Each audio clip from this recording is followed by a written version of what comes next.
hero of the rails. It was summer on Sodor.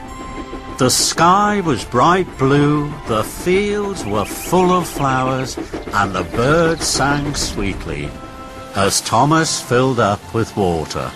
He felt very happy. Suddenly there was a whoosh and a wheesh and a clackety-clack as a streak of silver roared by on the track.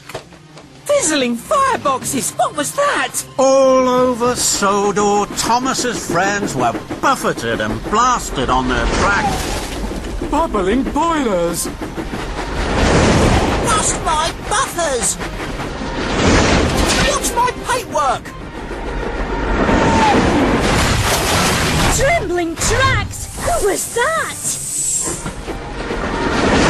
Gosh! Slow down, Speedy! Rail Raider! Later, Thomas and his friends were at Knapford. They were very puzzled. He was big! He was silver. He was very, very fast. That must mean it's... Spencer! Hello, Sodor! What do you know? I'm here for the summer. Why? I have a very important job to do.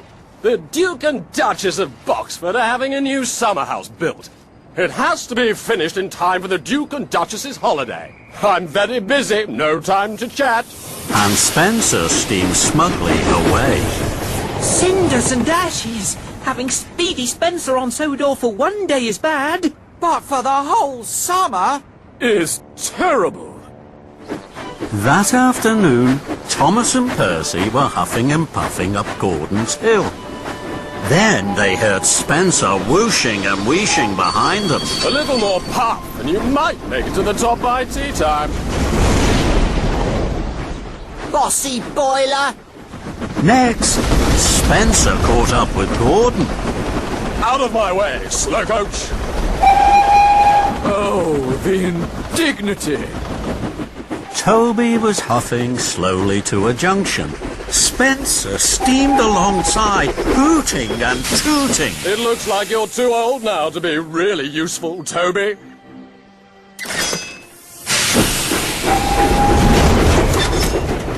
Toby gasped.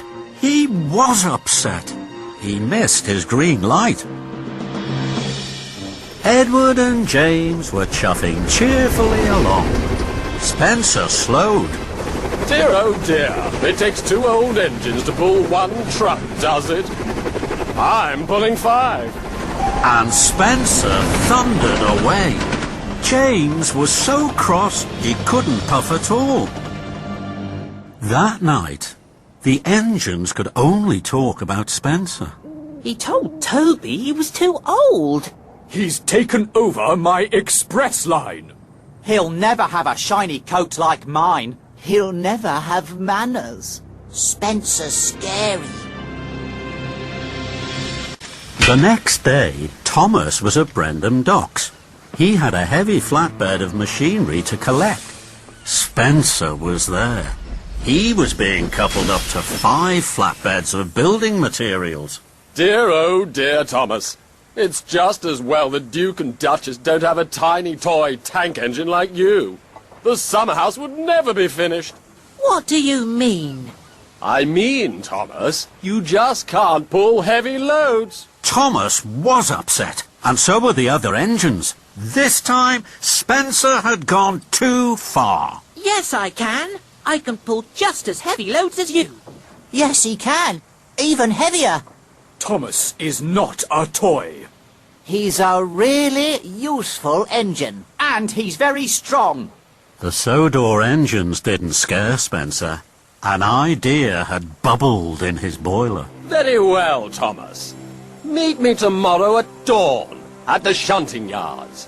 We will have a contest of strength. We will each pull a heavy load and we'll see who can pull it for longer and for further.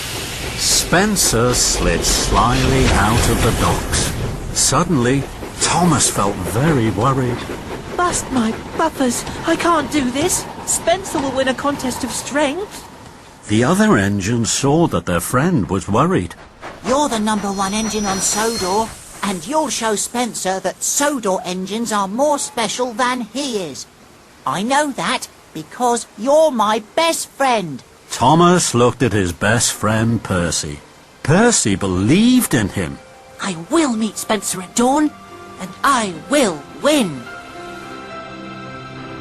Early the next morning, in the cold light of dawn, Thomas and his friends waited for Spencer.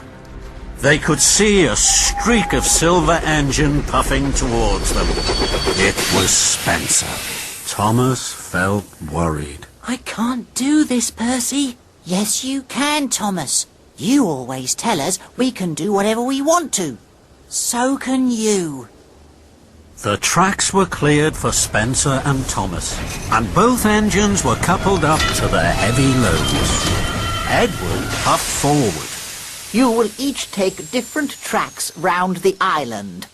You may only stop for coal and water. Then Edward whistled long and hard. The contest had begun. Spencer and Thomas pumped their pistons. Thomas puffed off with a heave and a huff. I can do it. I'll puff for longer. I'll show Spencer I really am stronger. Spencer smiled as he slid away. I'll show Thomas who's strong and who's weak. He'll puff home with a squeak and a creak. The other engines watched and worried. Then they blew their whistles long and strong. Good luck, Thomas! Thomas and Spencer puffed round the island. They clickety-clacked along the tracks. They whooshed through woods. And they huffed up hills. Spencer steamed and smiled. He raced and he roared. Thomas puffed and huffed. He heaved and he hauled. Silly little engine. When will he learn? You can do whatever you want to, and I want to win. Thomas was huffing up a steep slope. He was puffing and panting, and his axles ached.